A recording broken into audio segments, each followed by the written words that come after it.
BA द्वितीय वर्ष के आज के इस क्लास में आप सभी का स्वागत है।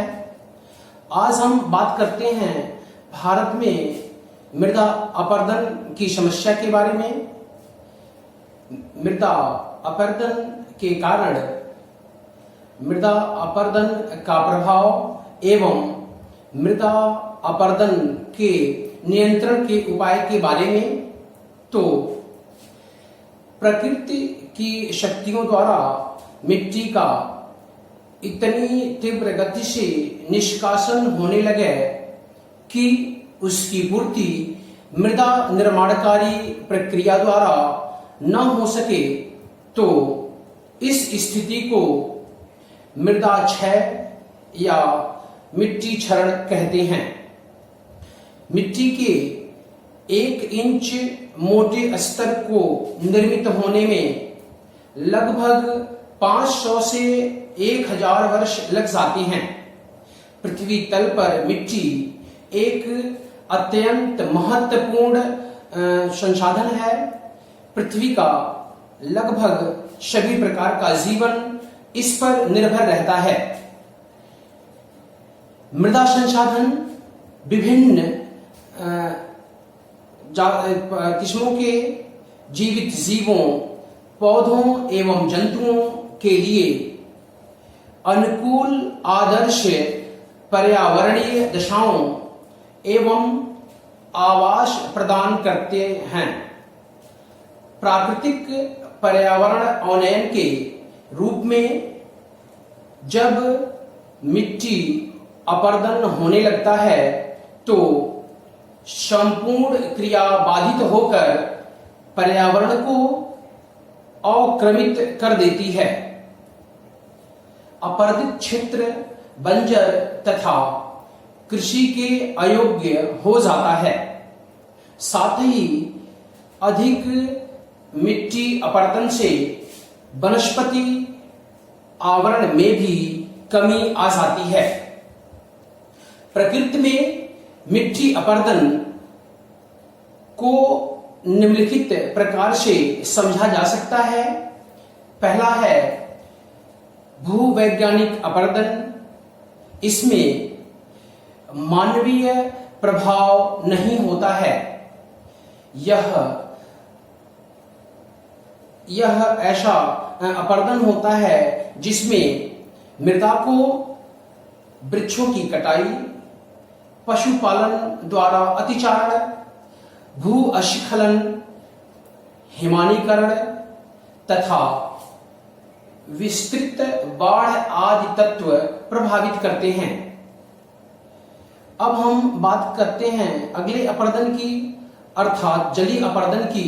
तो जलीय मिट्टी अपरदन निम्नलिखित रूपों में संपन्न होती है। इसके जो उप विभाग हैं निम्न प्रकार से हैं। पहला है वर्षा बूंद द्वारा अपरदन। वर्षा की प्रकृति धीमी या रुक कर होती है तो सतही मिट्टी गीली होकर अपरदित हो जाती है। यह अपरदन ढाल में प्रभावित नहीं होता, ये केवल मैदानों में ही प्रभावी रहता है। इसमें जो दूसरा उपविभाग है वह परत अपरदन का है। तो जल द्वारा मिट्टी की ऊपरी परत का अपरदन करना परत या फलक अपरदन कहलाता है। यह अपरदन नदियों के तटीय भाग या बाढ़ के मैदानी क्षेत्र के ऊपरी सतह के जल द्वारा अपरदित कर देने से होता है। इसका जो अगला वर्गीकरण है वह नलिका अपरदन का है। नलिका अपरदन नदी की विभिन्न छोटी छोटी धाराओं के प्रवाहित होने के से ऊपरी परत पर महीन एवं चिकने मिट्टी के कण अपरदित हो जाते हैं, जिसे नलिका अपरदन कहते हैं। अब बात करते हैं अवनलिका अपर्दन की, तो अवनलिका अपर्दन नलिका अपर्दन का ही विकसित रूप है। जब नलिका अपर्दन पर नियंत्रण नहीं किया जाता है तो वह पृष्ठ तक पहुंच जाता है एवं अवनलिका का रूप धारण कर लेता है। अब हम बात करते हैं नदी तटीय अपर्दन की, तो यह अपर्दन नदियों के प्रवाह के उपरांत होता है। यह तटीय भागों में अधिक प्रभावी रहता है। अगला अपर्दन वायु अपर्दन है। तो वायु शक्ति द्वारा मिट्टी के कणों को काटकर प्रवाहित करके निक्षेपित करने की क्रिया को वायु अपर्दन कहते हैं। वायु अपर्दन शुष्क भागों में अधिक सक्रिय होता है। अब हम बात करते हैं समुद्री अपर्दन की, तो समुद्र तटवर्ती भागों में लहरों द्वारा अपर्दन होता है। तटीय या समुद्री अपर्दन सागरीय जल में लहर के कारण होता है। गति लहरों के जो प्रवाह होता है वायु का, घर्षण एवं तूफान, वाष्पन, भूकंप तथा ज्वार भाटा आदि क्रियाओं के कारण उत्पन्न होता है। अब हम अगले अपर्दन की बात करते हैं जो मानवीय क्रियाओं के द्वारा उत्पन्न होता है। तो अविवेकपूर्ण कृषि पद्धतियां, भूमि का गलत उपयोग, फसलों की लगातार पुनरावृत्ति, अनियंत्रित पशुचारण तथा अविवेकपूर्ण वन उन्मूलन या वन विनाश आदि क्रियाएं मानव द्वारा की जाती हैं, जिनके परिणाम स्वरूप मिट्टी का अपर्दन होता है। अब हम बात करते हैं मृदा अपर्दन के प्रभाव की। तो मिट्टी अपर्दन द्वारा जब पर्यावरण का स्वरूप परिवर्तित होने लगता है तो अनेक विषमताएं आने लगती हैं। साधारण धरातल में बीहड़ उत्पन्न हो जाते हैं। मिट्टी की उत्पादकता कम होने पर बंजर प्रकृति की बन जाती है। मिट्टी अपर्दन के कारण पर्यावरण में निम्नलिखित प्रभाव दिखाई देते हैं। पहला जो प्रभाव है वह भूमि की उर्वरा शक्ति क्षीण हो जाती है। दूसरा, धरातल पर नालियां तथा अवनलिकाएं विकसित हो जाती हैं, जिससे भूमि अनुपयोगी हो जाता है। तीसरा, वनस्पति आवरण में कमी। चौथा, वनस्पति आवरण ह्रास के कारण पारिस्थितिकीय तंत्र विकृत हो जाती है। पर्वतीय एवं मैदानी भागों में अपर्दन से मृदा समाप्त हो जाती है। अगला जो नंबर है वो छठवां नंबर है, वह है मृदा की उत्पादकता में ह्रास का। अगला जो है वह है मरुस्थलीकरण की प्रक्रिया। मरुस्थलीकरण की प्रक्रिया इससे उत्पन्न हो जाती है। अगला प्रभाव जो है वह प्राकृतिक प्रकोपों जैसे बाढ़ एवं सूखा आदि का है। अब हम बात करते हैं मृदा अपरदन को नियंत्रित करने के उपाय की।